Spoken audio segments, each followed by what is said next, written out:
अजीबोगरीब बयानों को लेकर सुर्खियों में रहने वाली कंगना रनौत ने अब राष्ट्रपिता महात्मा गांधी को लेकर एक विवादित ट्वीट किया है। कंगना रनौत ने कहा कि महात्मा गांधी एक महान नेता थे जो एक महान पति नहीं हो सकते, लेकिन दुनिया माफ कर देती है जब बात एक आदमी की आती है। कांग्रेस ने पश्चिम बंगाल विधानसभा चुनावों के लिए 30 स्टार प्रचारकों की सूची जारी कर दी है। इसमें कांग्रेस के अंतरिम अध्यक्ष सोनिया गांधी, पूर्व प्रधानमंत्री डॉक्टर मनमोहन सिंह के अलावा पार्टी नेता राहुल गांधी, प्रियंका गांधी, सचिन पायलट, नवजोत सिंह सिद्धू, अभिजीत मुखर्जी और मोहम्मद अजहरुद्दीन, अशोक गहलोत, कैप्टन अमरिंदर सिंह, भूपेश बघेल जैसे बड़े नाम शामिल हैं। भारत और इंग्लैंड के बीच 5 मैचों की T20 सीरीज में सिर्फ 50% दर्शकों को ही मैदान पर एंट्री मिलेगी।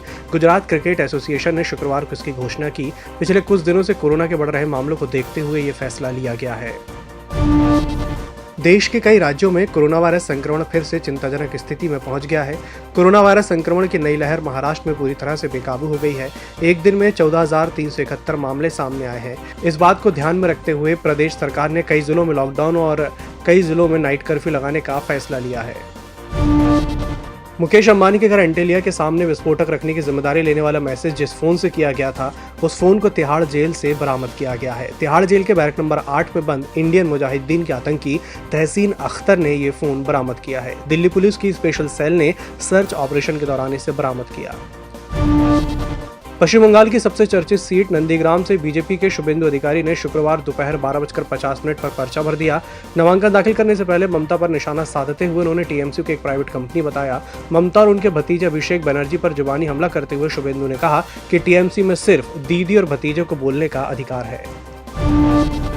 अमेरिका में कोरोना को फैले शुक्रवार को 1 साल पूरे हो गए। इस दौरान बाइडेन ने देश को संबोधित किया। राष्ट्रपति बाइडेन ने कहा कि 1 साल पहले ये वायरस खामोशी से आया और सभी में फैल गया। लापरवाही से कई मौतें हो गई। इस वायरस की वजह से हम सभी ने कुछ न कुछ खो दिया। बाइडेन ने इसे सामूहिक बलिदान बताया। प्रधानमंत्री नरेंद्र मोदी ने शुक्रवार को गुजरात के अहमदाबाद में देश की आज़ादी की 75वीं वर्षगांठ को समर्पित आज़ादी के अमृत महोत्सव का आगाज किया। उन्होंने कहा कि 75 साल का ये उत्सव स्वाधीनता की परछाई है। उन्होंने अमृत उत्सव को वैश्विक शांति और विकास का उत्सव करार दिया। उन्होंने कहा कि यह हम सबके लिए एक ऐतिहासिक पल है। हम सब इस पल के गवाह बन रहे हैं और इतिहास का हिस्सा भी। हफ्ते भर में लगातार 3 दिन की बढ़त के बाद शुक्रवार को शेयर बाजार में भारी बिकवाली दर्ज की गई। BSE सेंसेक्स 487 अंकों की गिरावट के साथ 50,792 पर बंद हुआ। इंडेक्स में शामिल 30 में से 26 शेयरों में गिरावट रही। NSE पर निफ्टी इंडेक्स भी 143 अंक नीचे 15,030 पर बंद हुआ। भारतीय क्रिकेट टीम की स्टार महिला क्रिकेटर मिताली राज ने शुक्रवार को अपने नाम एक नया इतिहास रच दिया।